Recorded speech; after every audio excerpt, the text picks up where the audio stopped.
জ্বালানির ভোগান্তির জন্য দেশবাসীর কাছে দুঃখ প্রকাশ প্রধানমন্ত্রীর, কয়েকদিনের মধ্যে সংকট কাটার আশা। সমগ্র বাংলাদেশের মানুষ যে বিদ্যুতের কষ্ট পাচ্ছেন, আমি আন্তরিকভাবে তার জন্য দুঃখ প্রকাশ করছি। কিন্তু এই সরকার আপনাদের সরকার, এবং আমরা কাজ করছি যত দ্রুত সম্ভব মানুষকে এই কষ্টের হাত থেকে রক্ষা করার জন্য। বেগম খালেদা জিয়ার জন্মবার্ষিকীতে স্মৃতির প্রতি শ্রদ্ধাঞ্জলি, দেশব্যাপী দোয়া মাহফিল।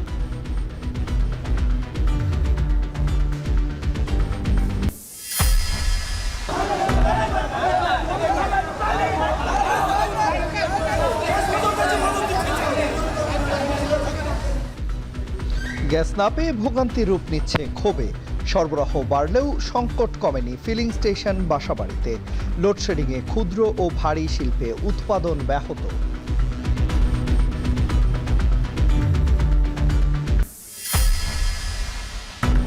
ভোগান্তি ছাড়াই শিক্ষকদের অবসর ও কল্যাণ ভাতা দিতে কার্যক্রম উদ্বোধন প্রধানমন্ত্রীর।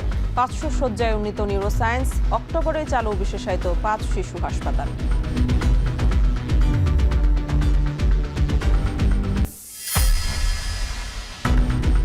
বিএনপির সর্বোচ্চ নীতি নির্ধারণী ফোরাম স্থায়ী কমিটিতে 4 নতুন মুখ যুক্ত হলেন। রিজভী, আমান, ফরহাদ, জবিউল্লাহ।